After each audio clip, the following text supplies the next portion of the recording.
If your spiral looks like nature's spiral, you've found the Fibonacci clue.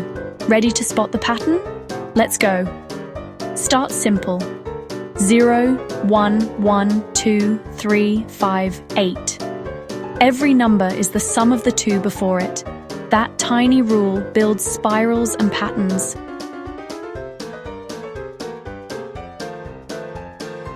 In the sunflower, seeds pack in Fibonacci spirals for perfect spacing.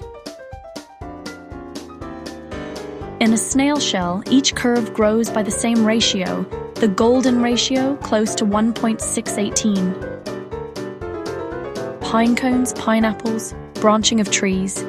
Follow similar rules so leaves don't block sunlight. Math isn't just abstract, it's an efficiency hack that nature uses again and again.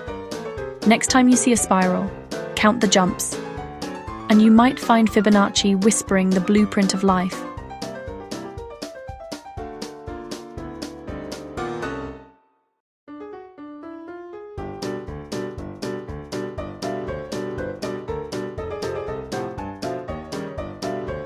Follow for more short math nature reveals.